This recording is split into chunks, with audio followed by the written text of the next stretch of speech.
চলতি অর্থবছরের ৬ মাসে প্রায় $২ বিলিয়ন ঋণ পরিশোধ করতে হয়েছে বাংলাদেশকে। প্রবাসী আয় ও রপ্তানি আয় বাড়লেও বিদেশি মুদ্রা ব্যয় হচ্ছে ঋণের দায় মেটাতেই। রবিবার অর্থনৈতিক সম্পর্ক বিভাগের ইআরডি প্রকাশিত মাসিক হালনাগাদ প্রতিবেদনে বিদেশি ঋণের এই তথ্য পাওয়া যায়। দেশের অর্থনীতির সংকট প্রতিনিয়তই বাড়ছে। ডলার সংকটে সব দিকেই চাপে রয়েছে সরকার।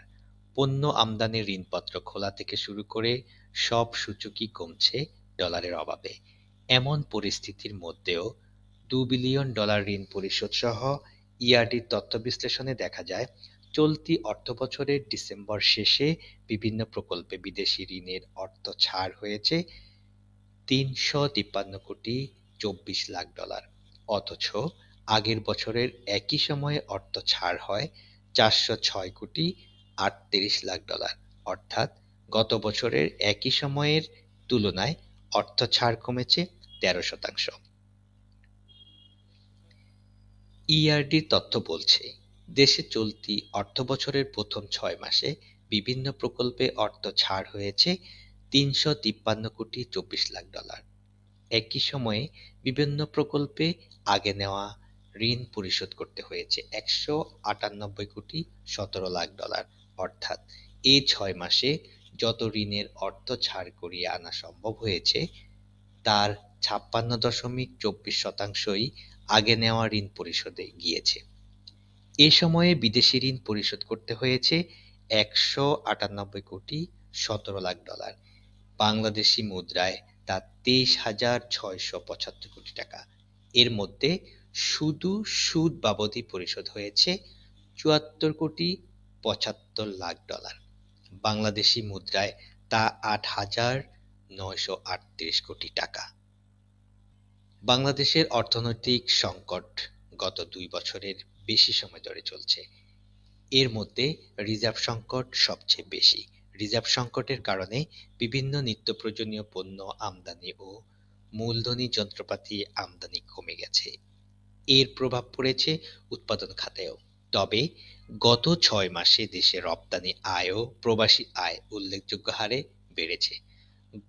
তবে বিদেশি মুদ্রার প্রবাহ বেশি থাকলেও তার অধিকাংশ চলে যায় এশিয়ান ক্লিয়ারিং ইউনিটের আকু বিল পরিশোধ ও প্রকল্পে নেওয়া বিদেশি ঋণ পরিশোধে।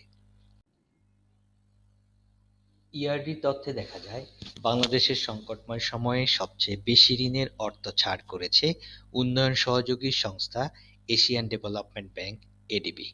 এই সংস্থাটির অর্থ ছাড় হয়েছে $১০৫ কোটি বেশি। এটি চলতি অর্থবছরে উন্নয়ন সহযোগী সংস্থাগুলোর মধ্যে সবচেয়ে বেশি। দ্বিতীয় সর্বোচ্চ অর্থ ছাড় করেছে বিশ্বব্যাংক। সংস্থাটি এ সময়ে $৮০ কোটি। প্রতিশ্রুতিও কমে গেছে প্রকল্পগুলোতে।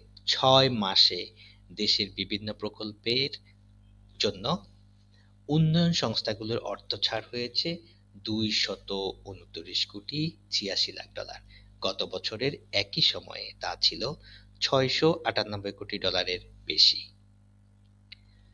করোনার অভিঘাতের পর থেকেই সরকারের সব ধরনের ব্যয়ে সাশ্রয়ী নীতি নেওয়া হয়। এ কারণে প্রায় ৩ বছর ধরেই উন্নয়ন কর্মকাণ্ডে তেমন গতি নেই। গত ৮ আগস্ট অন্তর্বর্তী সরকার গঠনের পর বার্ষিক উন্নয়ন কর্মসূচির এডিপি আওতায় বাস্তবায়নাধীন সব প্রকল্প পর্যালোচনা করা হচ্ছে। রাজনৈতিক প্রকল্প বাদ দেওয়া হচ্ছে, আবার কিছু প্রকল্পের পরিচালক পালিয়ে গেছেন।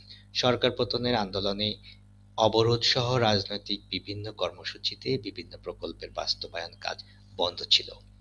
এমন বাস্তবতায় জুলাই থেকে ডিসেম্বর পর্যন্ত চলতি অর্থবছরের প্রথমার্ধে এডিপির বাস্তবায়ন একরকম স্থবির হয়ে পড়ে। গত অর্থবছরের একই সময়ের চেয়ে বিভিন্ন ব্যয় কম হয়েছে $১১,৭৩৮ কোটি। অবশ্য একক মাসের হিসাবে গত ডিসেম্বরে আগের বছরের একই মাসের চেয়ে ব্যয় $৯০৬ কোটি বেশি হয়েছে।